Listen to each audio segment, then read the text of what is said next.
तो दोस्तों एक बार फिर से एक नई मूवी के साथ आप सबका स्वागत है। तो चलिए शुरू करते हैं आज की एक्सप्लेनेशन। आज की मूवी में हम देखने वाले हैं एक ऐसी बड़ी बहन के बारे में जो अपनी छोटी बहन को बुली करने वालों से बचाती है। लेकिन इस मूवी के एंड में हमें कुछ ऐसा पता चलता है जिसे सुनकर आपके रोंगटे खड़े हो जाएंगे। तो मूवी की शुरुआत में हम कहानी की मेन कैरेक्टर शी योंग से मिलते हैं, जो एक गाड़ी से बाहर निकलती है और इसके हाथ में एक बड़ा लोहे का हथौड़ा है। वो इस हथौड़े से एक मैकेनिक की शॉप में चली जाती है और वहाँ जमीन पर पड़े एक आदमी के सर को इस हथौड़े की मदद से कुचल देने वाली होती है।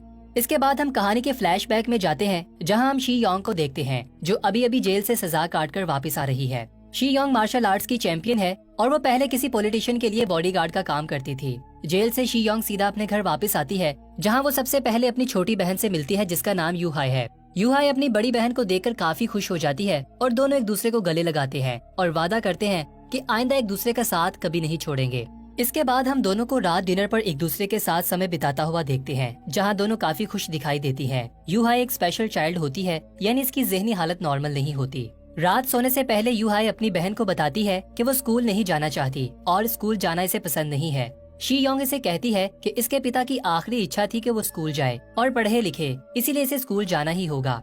अगली सुबह शी योंग को ये पता चलता है कि इसकी बहन स्कूल जा चुकी है और इसके लिए गिफ्ट छोड़ गई है। शी योंग बॉक्स को ओपन करती है तो देखती है कि इसकी छोटी बहन ने इसे रेड हील्स और रेड ड्रेस गिफ्ट किया है और इसके साथ एक संदेश भी लिखा है कि वो चाहती है कि वो इसका साथ कभी न छोड़े। ये पढ़ने के बाद शी योंग को ये रियलाइज होता है कि इसकी बहन इससे कितना प्यार करती है और इसे अपनी बहन का ख्याल रखने के लिए पहले से भी ज्यादा मेहनत करना होगी।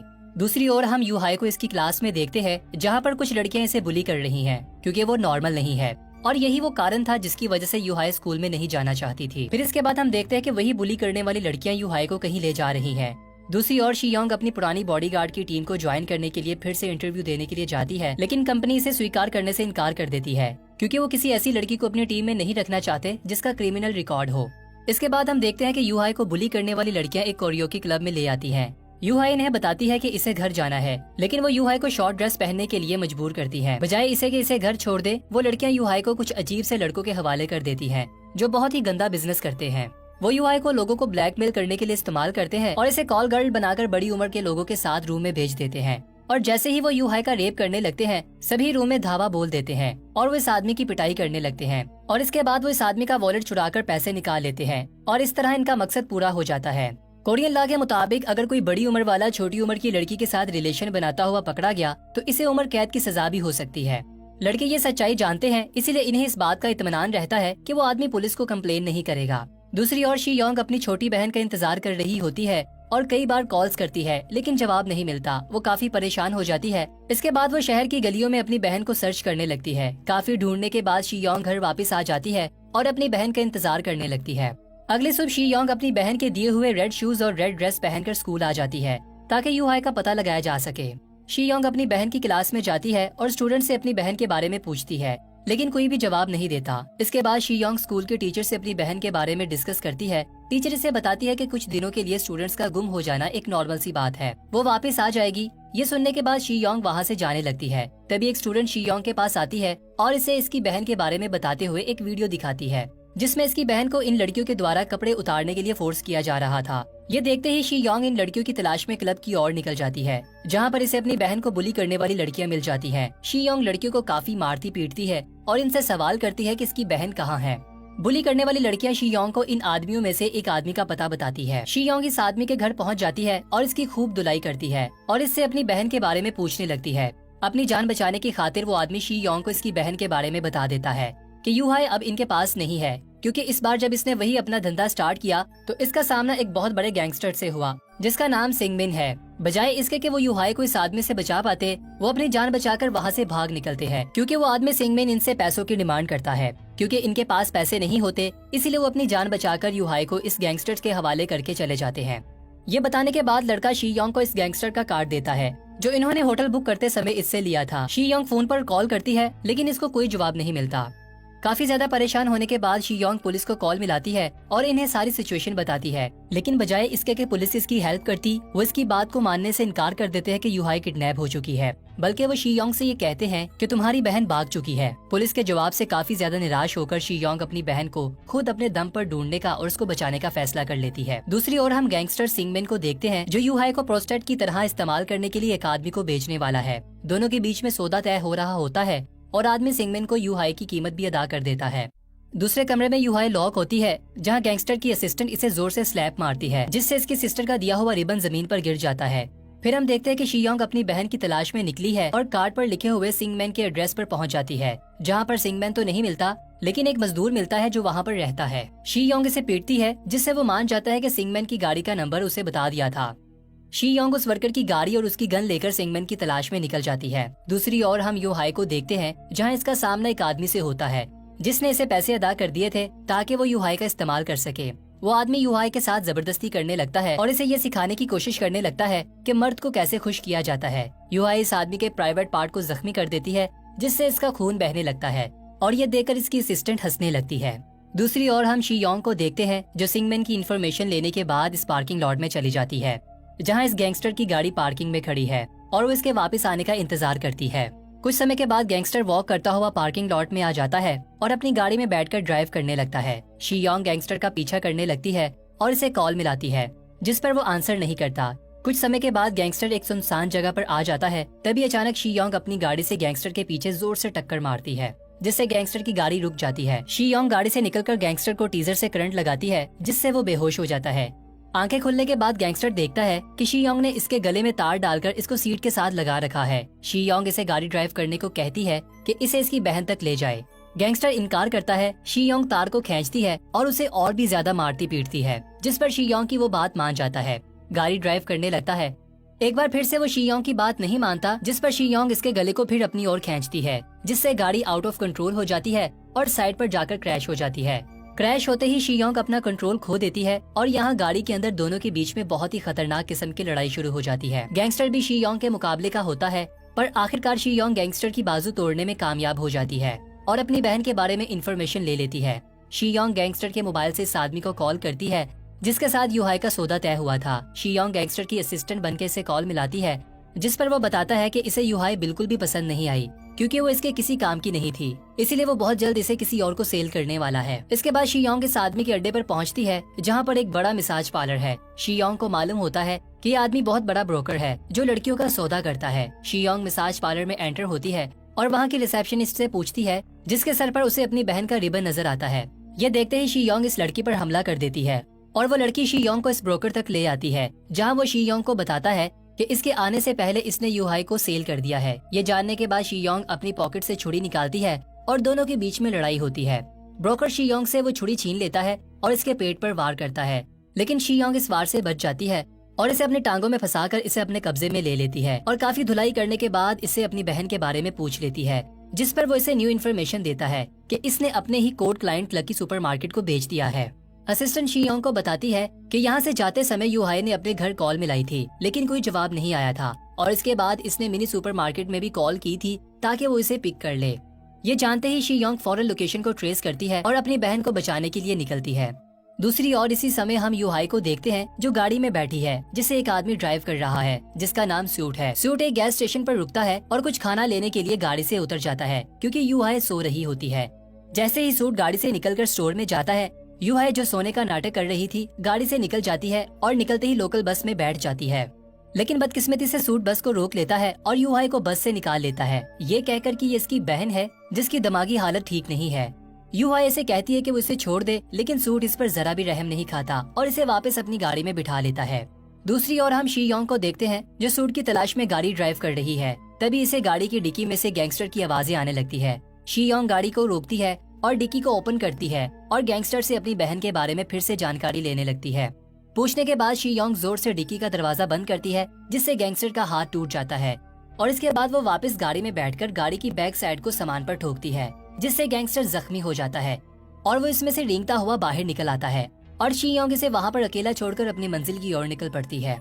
अगले सीन में हम सूट को देखते हैं, जो यूहाई को एक पॉलिटिशियन पार्क के पास ले आता है, जो सूट का बॉस है और वही यूहाई को यहाँ पर लाने का जिम्मेदार है। पार्क सूट को बताता है कि वो शी योंग से इसके किए का बदला लेना चाहता है, इसीलिए इसने इसकी बहन यूहाई को किडनैप किया है। ये जानने के बाद सूट दोनों बहनों की मदद करना चाहता है, लेकिन पार्क से काफी ज्यादा डरता है, क्योंकि पार्क एक बहुत ही ज्यादा ताकतवर पॉलिटिशियन है। दूसरी ओर हम शी योंग को देखते हैं, जो मिनी सुपरमार्केट पहुंच जाती है।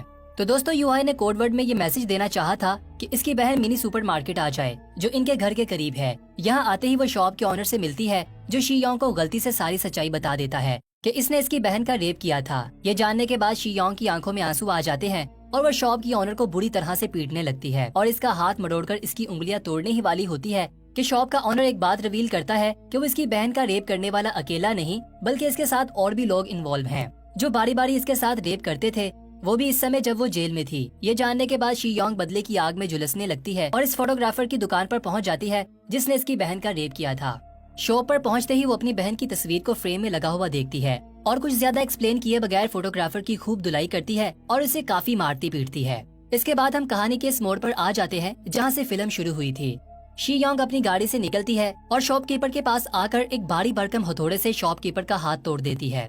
शॉपकीपर दर्द से बुरी तरह चिल्लाने लगता है और शी योंग को तीसरे आदमी के बारे में बता देता है। तीसरा आदमी और कोई नहीं बल्कि वही पॉलिटिशियन पार्क होता है जिसकी वजह से शी योंग को जेल हुई थी और इसने इसे किडनैप कर रखा है। साथ ही शॉपकीपर ये भी बात रिवील करता है कि एक दिन पॉलिटिशियन पार्क की गाड़ी इसके शॉप में खड़ी थी जिसके बीच बैठकर इसने इसकी बहन का रेप किया था और अगले दिन पार्क को इसकी गाड़ी में इसकी बहन का अंडरवेयर भी मिल जाता है, जिस पर वो शॉपकीपर को फोन करके इससे पूछता है। शॉपकीपर इसे बताता है कि एक लड़की का है जिसका दिमागी सल्तनत ठीक नहीं है और इस दिन के बाद से पार्क इसकी बहन के साथ कई बार रेप करता रहा।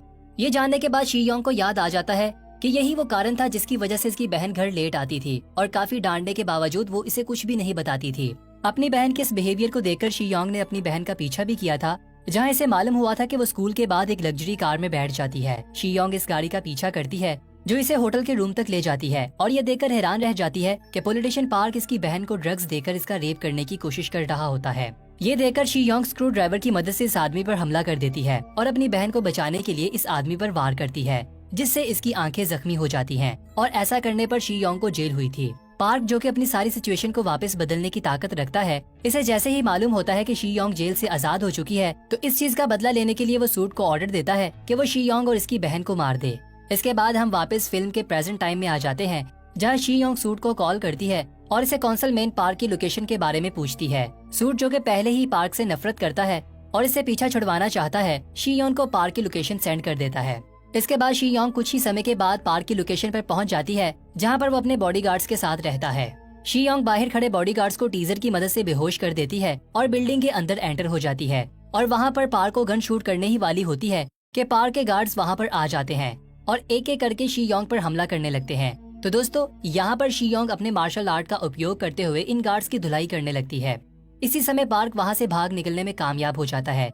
शी योंग सभी गार्ड्स की खूब धुलाई करने के बाद देखती है कि पार्क वहाँ से ड्राइव करता हुआ निकल रहा है। शी योंग इसका पीछा करती है और इसकी गाड़ी को टक्कर मार देती है, जिससे इसकी गाड़ी घूमने लगती है। दोनों बहुत तेजी से ड्राइव करते हैं। शी योंग गन की मदद से पार्क के बाजू पर फायर करने में कामयाब हो जाती है, लेकिन शी योंग की गाड़ी टकरा जाती है और जख्मी होने के बावजूद पार्क वहाँ से भाग निकलता है और निकलते ही सूट को कॉल करता है कि वो युहाई को इतनी ज्यादा ड्रग्स दे दे कि इसकी जान चली जाए और साथ ही वो सूट को अपनी प्रोटेक्शन के लिए आदमी भेजने को भी कहता है। ये सुनने के बाद सूट पार्क की मदद करने की बजाय शी योंग की मदद करता है और शी योंग को कॉल करके इसे इसकी लोकेशन बता देता है। शी योंग लोकेशन पर पहुंच जाती है, लेकिन जैसे ही वो लोकेशन पर अपनी गाड़ी पार्क करने लगती है, एक गाड़ी स्पीड में आकर इसे जोर से टक्कर मारती है। इसके बाद अगले सीन में हम पार्क और इसके आदमियों को देखते हैं जिन्होंने सूट को रस्सियों से बांध कर रखा है, क्योंकि वो सूट की हकीकत जान जाते हैं कि वो इन दोनों बहनों की मदद करना चाहता था। पार्क सूट की गर्दन में चाकू घोंपकर इसकी जान ले लेता है और दूसरी ओर हम शी योंग को देखते हैं जो गाड़ी के वार से बच जाती है और अपने चेहरे को पानी से धो रही होती है और अपनी बहन को पार्क के चुंगल से बचाने की तैयारी करने लगती है। दूसरी ओर पार्क अपने आदमियों के साथ सूट की डेड बॉडी को दफन कर रहा होता है। तभी शी योंग गाड़ी ड्राइव करती हुई पार्क के आदमियों पर हमला कर देती है। आदमी गाड़ी को तोड़ने लगते हैं, लेकिन शी योंग गाड़ी से बाहर निकलकर इन पर शूट करती है और इस बार फिर से इन लोगों के साथ मुकाबला करती है। पार्क अपने दो आदमियों के साथ बिल्डिंग में चला जाता है और बिल्डिंग में जाते ही शी योंग की बहन को जोर से पंच लगाता है, जिससे वो बेहोश हो जाती है और नीचे गिर जाती है। पार्क खिड़की से ये मंजर देख रहा होता है कि कैसे ये युहाई की बहन इसे बचाने की खातिर इस आदमियों से लड़ रही है। तभी अचानक एक आदमी शी योंग पर भारी पड़ने लगता है और इनमें से एक शी योंग के सर पर डंडे से वार करता है, जिससे शी योंग का सर चकराने लगता है। लेकिन खुद को संभाल कर वो फिर से बचे खुचे आदमियों का मुकाबला करती है और इन्हें मात दे देती है और जख्मी हालत में बिल्डिंग के अंदर एंटर हो जाती है, जहाँ पर वो अपनी बहन को सोफे पर पड़ा हुआ देखती है। तभी अचानक पीछे से पार्क इस पर वार कर देता है और इसे चाकू से मारने की कोशिश करता है और इसे पीटता है, जिससे वो जमीन पर गिर जाती है। पार्क चाकू को वापस उठाकर शी योंग के पेट पर वार करता है, जिससे वो बुरी तरह से घायल हो जाती है। लेकिन अपनी स्ट्रॉन्ग डिटरमाइनेशन और हौसले के कारण शी योंग वापस पार्क का मुकाबला करती है और इसे इतना पीटती है और इतने पंच लगाती है कि इसकी जान चले जाती है। इसके बाद वो अपनी बहन की ओर बढ़ती है और इसे गले लगाती है और दोनों के चेहरों पर हमें स्माइल नजर आती है। फिर हम शी योंग को गाड़ी ड्राइव करता हुआ देखते हैं, लेकिन इसके पेट में से काफी खून बह रहा होता है। इस बात की परवाह करते हुए वो अपनी बहन को घर तक ड्राइव करते हुए ले जाती है और यहाँ पर हमें बड़ी बहन का वो एहसास नजर आता है जहाँ पर वो अपनी मेंटली बीमार बहन को बचाने की पूरी तरह से कोशिश करती है और इसमें कामयाब भी हो जाती है। तो दोस्तों, इस मूवी से हमें ये पता चलता है कि किसी मेंटली इलनेस का दुनिया कैसे उपयोग करती है। तो कैसी लगी आपको आज की हमारी एक्सप्लेनेशन? आशा करते हैं कि आपको इस बार भी मूवी काफी पसंद आई होगी। आप कौन सी मूवीज की एक्सप्लेनेशन जानना चाहते हैं हमें कमेंट बॉक्स में जरूर बताइएगा। तो मुलाकात होगी हमारी फिर से एक और अच्छी मूवी के साथ। तब तक के लिए बाय बाय।